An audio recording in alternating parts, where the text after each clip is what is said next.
79 packages. Let's see what happens. I'm going to click apply, and it has begun the process of uninstalling these packages. That was fast. Wow, that was actually very fast.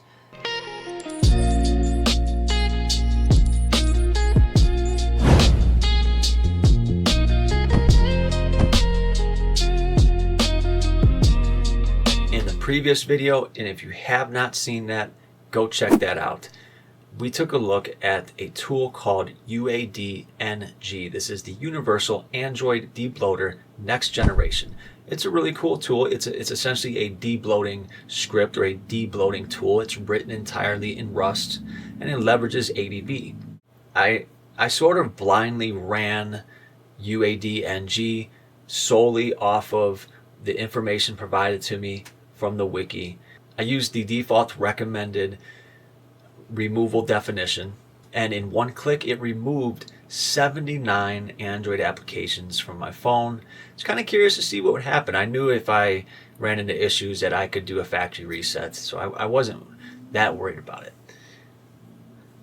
I didn't even review the list, just wanted to see what would happen. Thought it would make for an entertaining video.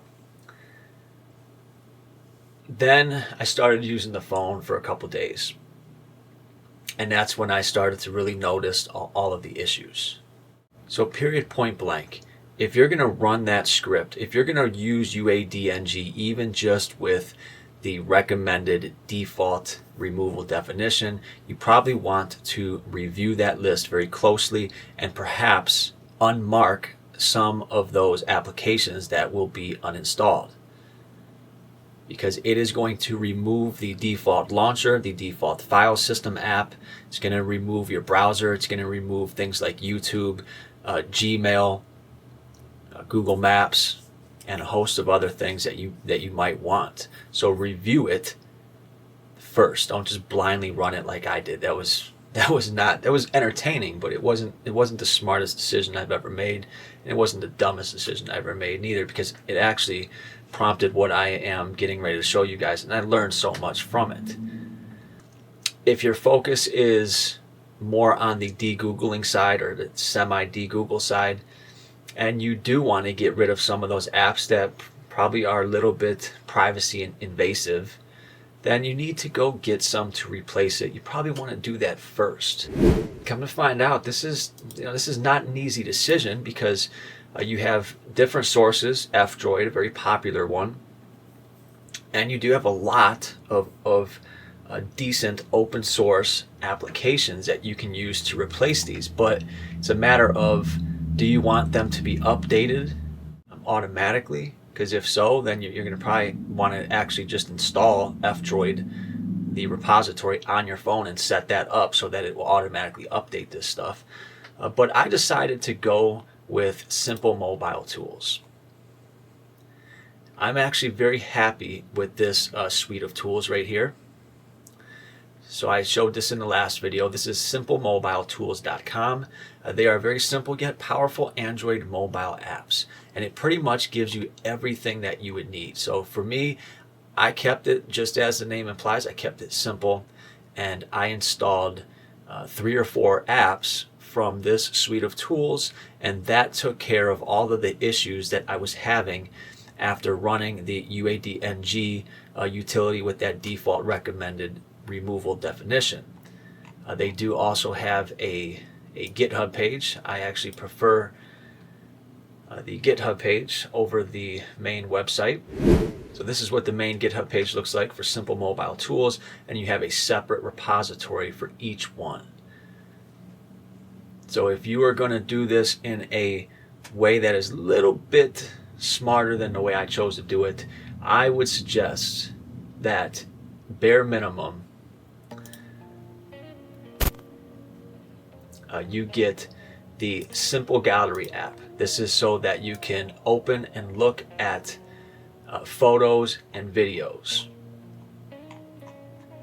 because that is going to be removed.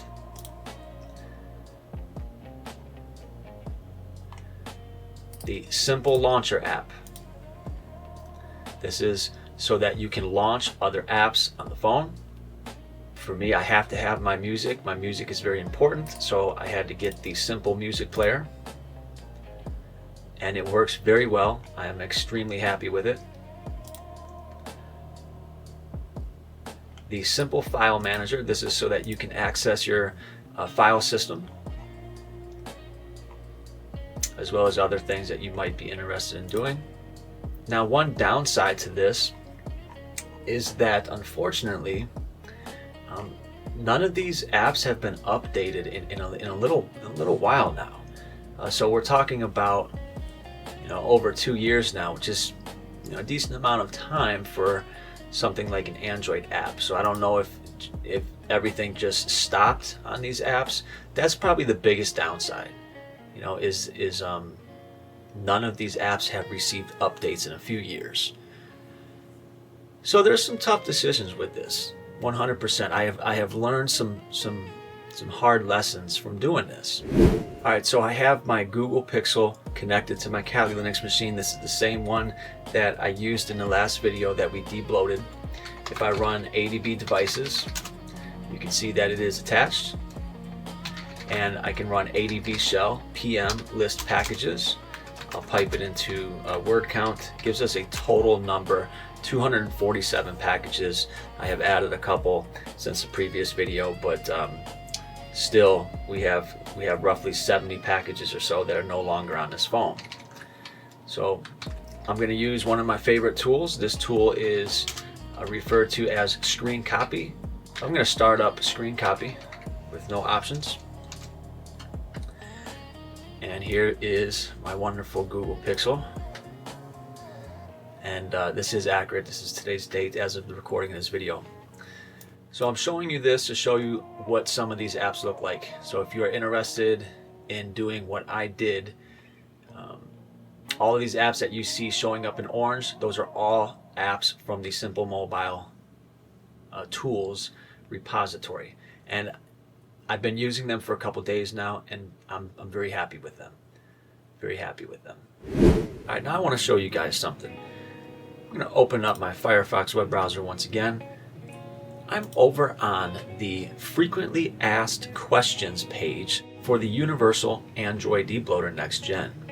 Now, I skipped over this in my previous video because I've noticed that if the video gets too long, the views drop. So I try to keep the videos at about 30 minutes. So I had to cut some stuff out of that video, and this is one of the things I left out. You're supposed to read the frequently asked questions page, and almost at the very top there is this warning, and it says recommended is not actually recommended. This is something that is left over from the previous project. I don't really understand that, because why not resolve that? I don't know. That doesn't really make sense to me why that is even like that then. But more importantly, if you scroll down the page, it actually explains to you that you cannot actually delete a system package.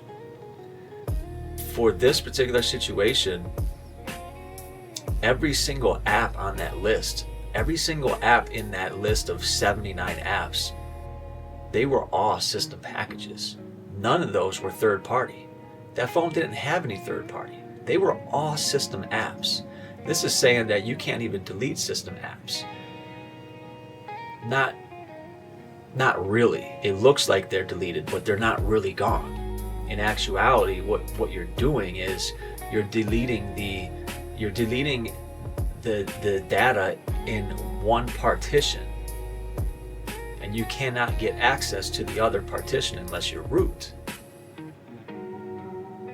So all pre-installed APKs are in the /system partition. This partition is read-only.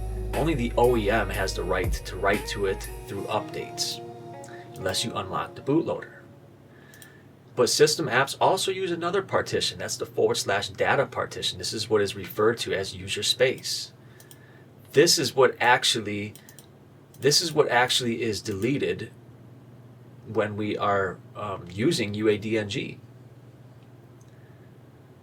So it's impossible to completely delete system packages from the phone. The only thing that you can actually do is delete its cache and all the related user data. So you're asking yourself, well then what's the point? Well, there is good reasoning behind this. So while you can't delete the packages from that system partition, you can prevent any packages from being loaded in memory, and that's why it's able to enhance the performance of the phone, and that is how the software is able to clear out all the bloat. So what that means for us with this particular example is that if all 79 of those apps were system packages,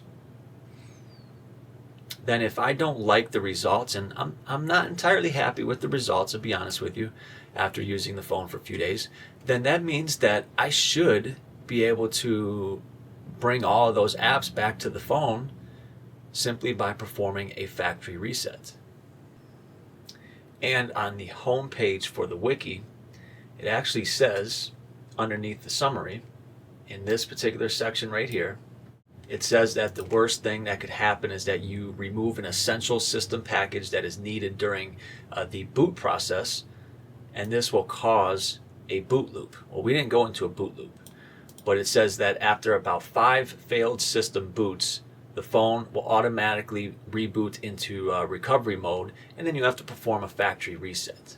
So that's worst case scenario.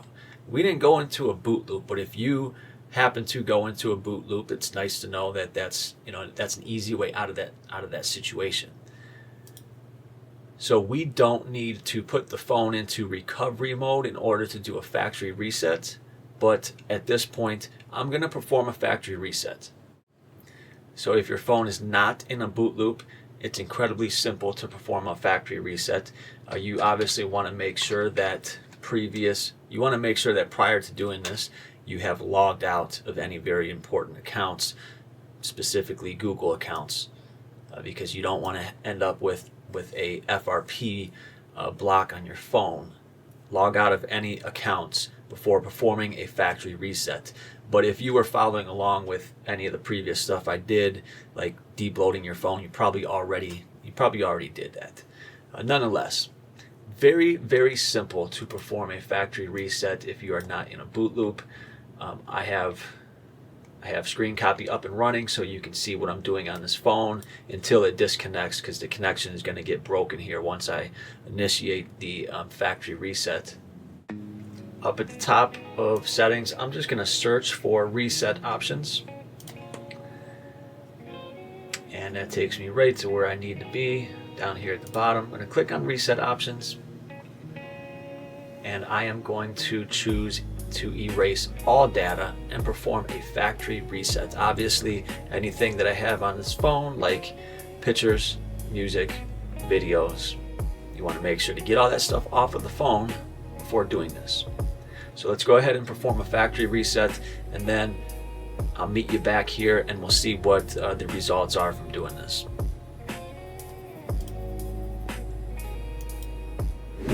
Alright, so I performed a factory reset on the phone. I very quickly set the phone back up. So I did have to enable developer options and USB debugging off camera in order to be able to pull the phone back up for you guys to see, but that's the only thing that I did. So I'm going to rerun Scrcpy. I'm going to open the phone back up. Alright, so I want you guys to understand what we just did here. I have no connection to the internet, no SIM card, there is no connection to any network on this phone. So this shows you exactly, this shows you what is really going on. We removed 79 apps. They no longer showed up when running ADB PM list commands. But as you can see, after performing the factory reset, here we go. All of the apps are back on the device.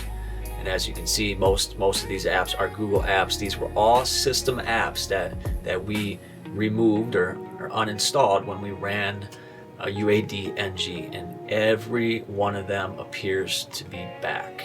So there are a couple takeaways from this. One is that, if you don't like the results from debloating the phone, it's very easy to revert back to the original state and even try it again and do it a little bit differently. But it's also kind of alarming. It's a little scary that for people who don't really know what's going on the phone, you think that you remove these apps, but deeper in the phone, they're still there. And it goes to show you that if you really want to have control over the phone that you spent hundreds of dollars on, you bought this phone, you spent a lot of money on it, you have a lot of personal information on it, and yet you don't even know or see what's going on the majority of the phone.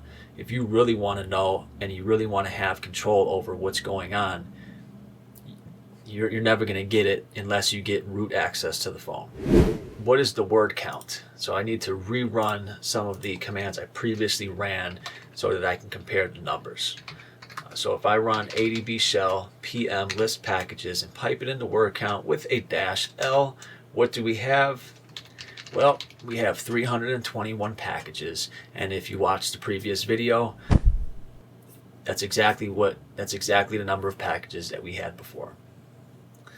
And if I rerun that command and pipe that into grep, grepping for Google, and then pipe it into word count, we are back to having a lot of Google applications on this phone, 178 to be specific.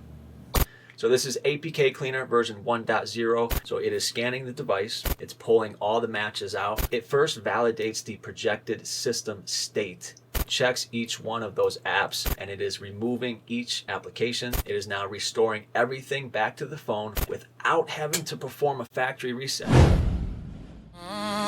the job, burn the bridge, no plan B inside.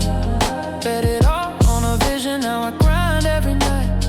Fridge getting empty, but the dream's still alive. Fresh forensics in my chest, that's the reason I survive. No safety net below me, no hand to hold tight. Just discipline daily and a screen glowing white. When the pressure gets heavy, I don't fold, I ignite. People say be realistic, keeps on insecure, but safe never built.